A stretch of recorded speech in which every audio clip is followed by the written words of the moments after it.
Hello everybody, it's Calxiyn here. If you guys enjoyed this video, remember that you guys should become patrons over on Patreon or join our Discord server. So, I was looking for some things online, and I found this picture of Neo.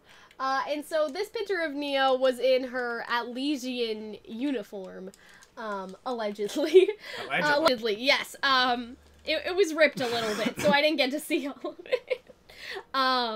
That was supposed to be a porn joke, but you didn't Listen, get right? that. I don't watch as much porn as I think know, you think I do. but I meant, like, a porn joke is in, like, what am I trying to say? Like, one about, like, looking up, like, RWBY-related images. Anyway, so we're talking about Neo, sorry.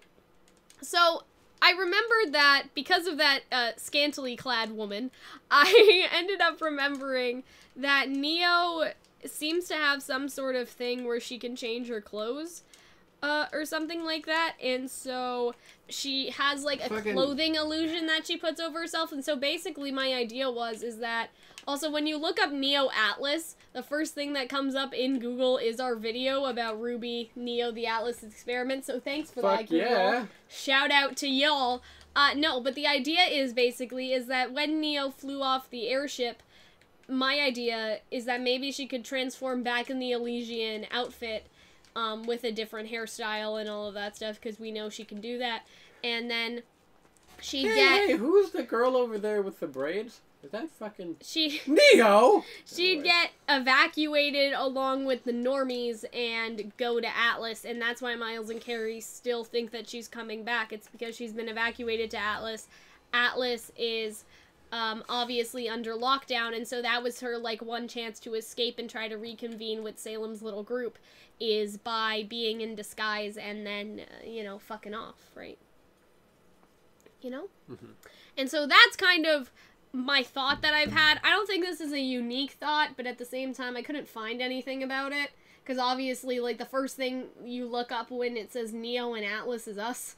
So, I only have me of the past to kind of, confirm, that maybe other people have thought of it. Because the other person was me. It would work, would work as I think you said. And this could connect to the idea of Neo being an Atlas experiment, because she kind of goes back home, right? And that's kind of her whole entire connection, is she was experimented on in Atlas. This gave her, sort of the multiple personalities that we talked about in that video that we made 100 years ago, and that's why she sort of has the Elysian uniform. It's not just, you know, it wasn't just for that trick, right? Because Roman took over the airship, you know, and he wasn't dressed up. I know Neo kind of cleared out the guys and sort of snuck on before Roman got there, but she didn't necessarily need the outfit to kick their ass, you know what I mean? So it may not just be for fun and games. It may also be that she has an Elysian persona, or that she has the Atlas outfit more so because she is from there, and so she impersonates an Atlas officer on the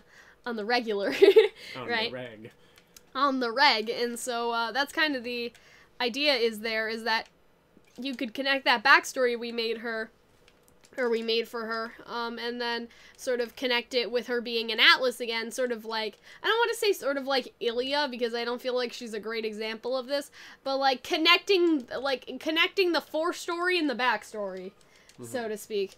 You know, like that Ilya's parents, you know, died in a dust mine, and now she's going back to Atlas with Blake. That was one of our ideas in another video. That's not something that's confirmed canon to be happening yet.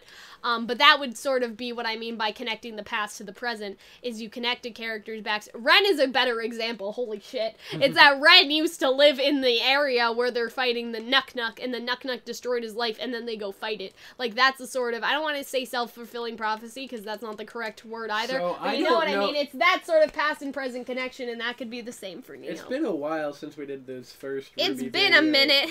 And, like, I never realized, but Nuk-Nuk is a fucking hilarious name for, like, a monster like that. Like, it works. It works. But it's creepy. The Nukalave. But it's also really funny. But yeah, that's sort of the thing, right? Yeah, Ren is a much better example of the concept that I'm trying to convey here. It's that the Nukalave was part of its past, and it met up in the future. The same thing could be with Neo, is that, you know, Atlas was a big part of her past, and now it's part of the present. But also, like, Geppetto, who did, like, because like maybe she did like aura experiments that she has multiple people's aura in her. Yeah, and that's the why her eyes multiple stuff. personalities. And then so also to speak. Penny, you know, was the first robot to have And so an they aura. experimented on So maybe it Neo was to the get same to person. Penny, so to speak, right? Maybe it was like, maybe you meet like the Geppetto guy that we got. Ironwood would have teased. definitely been involved, right? Yeah. And so that's who her beef would probably center Ironwood, for. also probably Geppetto, the guy who was there. So we probably get to meet Geppetto. I don't know learn if a we're bit gonna about see Penny. him again. But Well, I mean, we'll they teased him. He showed up. I don't think they have a design for him. I just think they have part of his head, if Yeah. I'm perfectly honest. I think that is interesting, though, but I think that Ironwood is going to be part of the central conflict next season, and so it would make more sense if Neo's primary beef was in Iron... You know how you have main quests and side quests? Like, Ironwood is her main quest, Geppetto is her side quest. Anyways, I feel like that could all work very well together. Yeah, I agree. Especially in, like, the cliched sort of, like, at the last I was about to... Let me explain my devious plot.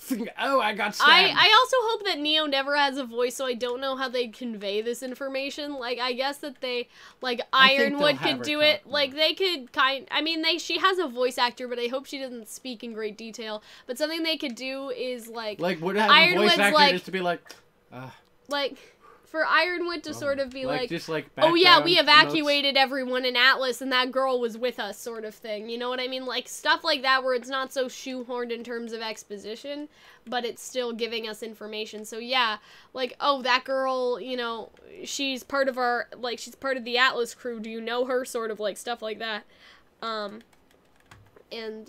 Whatever. And so I think that, like, for Neo, I think an Atlas connection is promising because you have so many characters that have one, and that may be part of, like, an issue, is that a lot of characters already have an Atlas connection, and so it may be hard to do all of them, but I think that we're going to spend a lot more time in Atlas than we are in Mistral, because Ilia's still kind of iffy, like, on whether she's coming with or not. We did another video on that, but for characters such as, like, Weiss, for example, like, Weiss has the Atlas connection. Oh, of course. Right? And so, Weiss, Ilia, on the villain side, Neo, Watts is a disgraced scientist from Atlas, right? And so you have all of these sort of, like, connectors.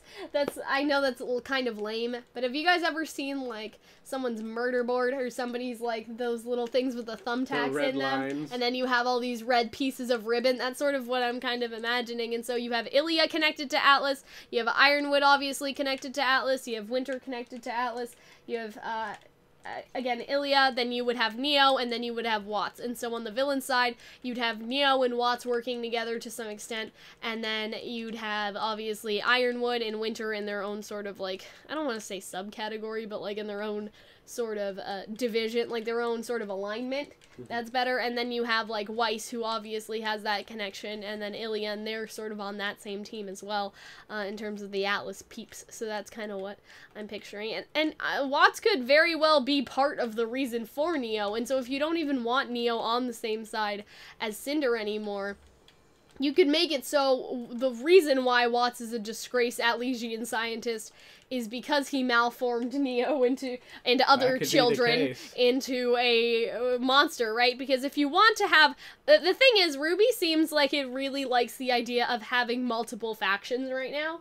Because you had Cinder's faction, you had Raven's faction, and then you had the good guys. So now, if you want to kind of embellish that idea further, you also had good guys group A, good guys group B. Yeah, because you could have Watts with, you know, the villains faction, like Salem's. Then you could have the Ozpin group. That obviously makes sense. I think Ilia would be part of the Ozpin group if she fits back in the main story. You could have Neo as the third party, Ironwood and them as a sort of side third party to the good guys, but, like, they don't entirely trust Ozpin yet, so that's kind of where that comes from. And then you have Neo as sort of the rogue character that would fit into kind of where Raven was last season, where, yeah, she worked with one of the sides before, but now things are different, bitches. And so I hope that wasn't too confusing to explain, and I hope that you guys sort of understand what I mean. But I think that if they are going to really kind of go with the idea of, like, it's not a black and white issue of good and evil, there are multiple factions to consider here, and even on the wiki, people are sort of split into factions and stuff as well, and so I think that this is a good direction sort of for the show. And so for Neo to not even be aligned with Watts and instead be against Watts because Watts did something to her, but at the same time not be on Team RWBY because RWBY got rid of Roman. You know what I mean? So you have all these things where it's like, the enemy of my enemy is a friend, but I still hate you, you know? Right? And so, like, Neo is fine to fight with RWBY for a second because they're fighting Watts, but as soon as Watts is dead, Neo is gonna go after RWBY because she has beef with RWBY, and that's sort of, like, weird connections, you know what I mean? Like, I really enjoy stuff like that, and so I really hope that this is a direction that they take, especially because if Neo is coming back, which they've confirmed that she is, Atlas makes the most sense for her to... eventually.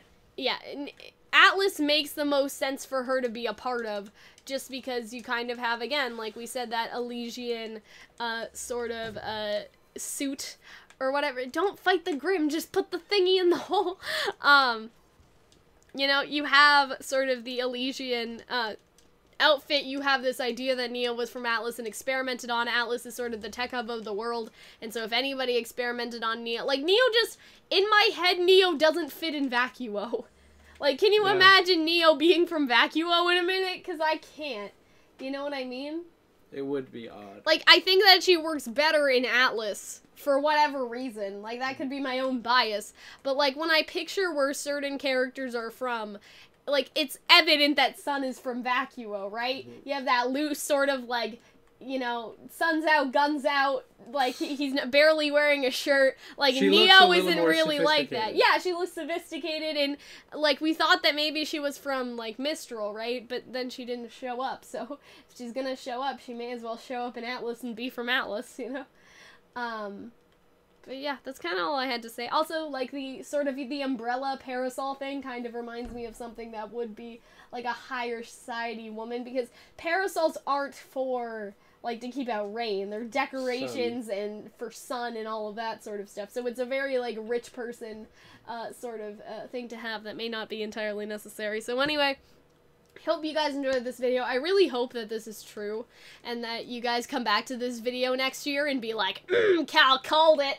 I hope so. I really hope so. But, like you, some of you guys mentioned this, like, Cal, you make 7 videos a week. Eventually one of them's gonna be right, but you still have all those ones that were wrong, and I don't care about those ones. Those ones, they don't matter. We don't talk about those ones. Anyway, I hope that you guys enjoyed this, and we will see y'all later. Bye, guys.